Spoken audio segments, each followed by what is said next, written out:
और बाइबल कहती है उसके पिता ने उसे जन्म से लेकर कभी उदास नहीं किया था। मैं बहुत से पेरेंट्स को जानता हूं जो अपने बच्चों को डांटते नहीं। मैं बहुत से पेरेंट्स को जानता हूं जो अपने बच्चों को कुछ नहीं कहते।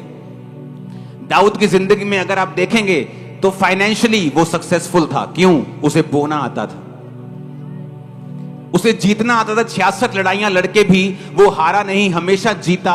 उसका रीजन ये था कि वो पवित्र आत्मा के सीक्रेट को जानता था कि जब वो पवित्र आत्मा के साथ रहेगा तो हर बार नई लड़ाई में पवित्र आत्मा उसे नई स्ट्रेटजी देता था, इसलिए वो कभी हारता नहीं था।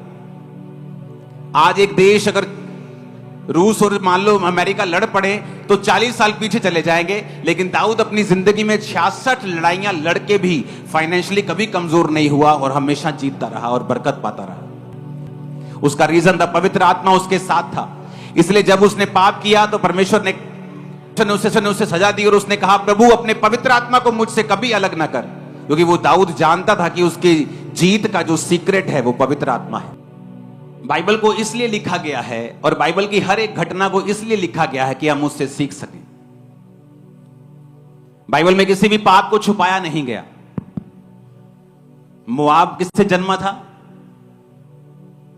लूत की अपनी बेटी से, छुपाया नहीं गया। लेकिन परमेश्वर ने कहा मोआब जो पाप से जन्मा है मेरी हुजूरी में कभी ना आए, और मोआबियों से हमेशा परमेश्वर नफरत करता रहा। हर एक इंसिडेंट को, हर एक घटना को बाइबल में लिखा गया ताकि जब आने वाले समय के करोड़ों खरबों विश्वासी इसे पढ़े तो वो इनसे सीख सकें। दाऊद अपनी जिंदगी में हर जगह कामयाब था अपने परिवार को छोड़ के। उसका परिवार एक बहुत बड़ा मेस था, उसका परिवार एक बहुत बड़ी गड़बड़ था। दाऊद का परिवार एक ब्लेस्ड परिवार नहीं था। उसका रीजन था दाऊद का बैतशेबा के साथ पाप करना, हित्ती उरिया को मरवाना, और उसके बाद परमेश्वर का श्राप उसके परिवार के ऊपर आया कि तूने किसी का परिवार खराब किया है, अब तेरा परिवार भी खराब होगा। तूने किसी के परिवार के ऊपर तलवार चलाई है, आज अब से तेरे परिवार के ऊपर भी तलवार चलाई जाएगी। और बाइबल कहती है दाऊद का बड़ा बेटा अबशालोम उसकी अपनी ही टीम के द्वारा खत्म कर दिया गया, क्योंकि उनकी लड़ाई हुई आपस में तो हुआ। और ओतनिया जो फिर दाऊद का दूसरा बेटा था, चौथा बेटा था, वो फिर कहने लगा अब मैं राजा बनूंगा। और बाइबल कहती है दाऊद की एक नेचर के बारे में कि दाऊद ने बचपन से लेके उसको जवानी तक कभी उदास नहीं किया था। यह रीजन था उसका बेलगाम होने का। आज कुछ माएं बच्चों को कुछ नहीं कहती, नहीं जी बच्चा है, पहले बच्चा है कुछ नहीं कहती, नहीं जी जवान हो गया कुछ करना लगे, फिर जवानी में कुछ नहीं कहती, फिर जब बड़ा हो जाता हाथ से निकल जाता फिर वैसे नहीं कुछ कह पाती। पहले अपनी बेटी के पाप को छुपाती रहती, जब पाप सांप सपोला बड़ा होके अजगर बन जाता है उनको भी निगल लेता है, फिर रोती हैं। आपके पास आज पावर है कि आप दूसरे के घर को खराब कर सकते हो, लेकिन वेट करो आपका भी समय फिर आएगा। आज आपके पास पावर है, आप किसी के पास चोरी कर सकते हो, इंतजार करो तुम्हारा भी समय आएगा जब तुम्हारी चीजें भी चुराई जाएंगी और तुम रोगे कि हो ये क्यों हो गया, ये कैसे हो गया, क्योंकि तुमने भी चुराया था जब तुम किसी ड्यूटी पर थे। तो जब चुराते हैं तो तब आवाज नहीं आती, लेकिन जब न्याय होने वाला होता है, जब न्याय होता है तब मालूम होता है कि मेरे साथ वो सब कुछ हो रहा है जो मैंने बोया था, वही मेरे परिवार के साथ हो रहा है जो मैंने दूसरे के साथ किया, वही मेरे साथ हो रहा है जो मैंने अपने बॉस के साथ किया। इसलिए बाइबल कहती है दिया करो तो तुम्हें भी दिया जाएगा, जो कुछ तुम बोओगे वो तो कुछ तुम काटोगे, तुम ज्यादा बोओगे ज्यादा काटोगे। अब तुम देखो तुमने ज्यादा कांटे बोने हैं या ज्यादा फल बोने हैं या ज्यादा गेहूं बोना है, वो तुम देखो तुमने क्या बोना है। आपको ये नहीं मालूम आपके बच्चों के दोस्त कौन हैं, आप एक अच्छे पेरेंट्स नहीं हैं। आपको नहीं पता आपके बच्चों के दोस्त कौन हैं, आप एक अच्छे माता पिता नहीं।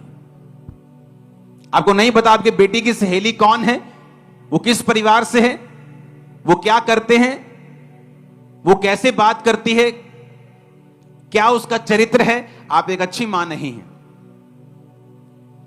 आपके बच्चे जिन जिन के भी कांटेक्ट में आते हैं, आप उन सब के साथ आपका कांटेक्ट होना चाहिए।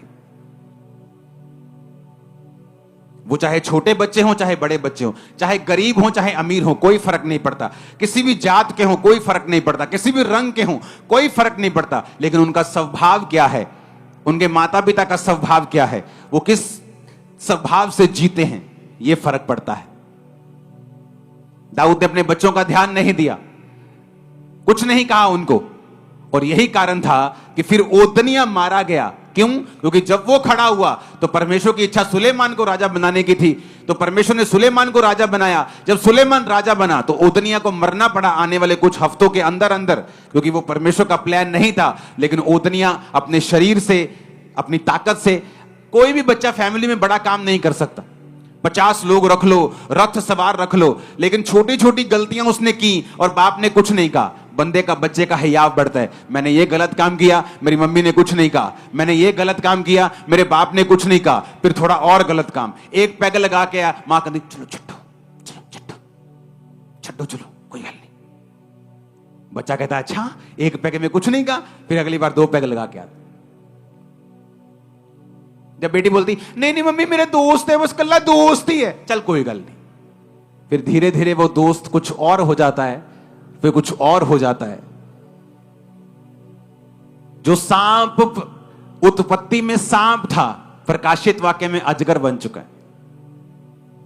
जब आप अपने बच्चों की छोटी कमियों को दूर नहीं करते, चाहे वो छोटा सा झूठ हो, आपका बच्चा चाहे डर में बोल रहा है या अनजाने में बोल रहा है या उसे सच झूठ के बारे में पता नहीं है, उसे समझाओ, क्योंकि आज छोटा झूठ कल का बड़ा ब्लंडर बन जाएगा और आपको मालूम भी नहीं होगा।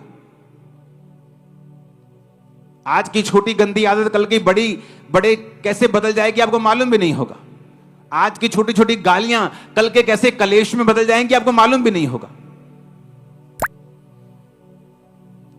दाऊद के अंदर यह बुरी आदत थी, इसलिए दाऊद का परिवार एक ब्लेस्ड परिवार नहीं था। उसमें लड़ाइयां थी, झगड़े थे, कारण पाप भी था और कारण यह भी था कि दाऊद अपने बच्चों को डांटता नहीं था।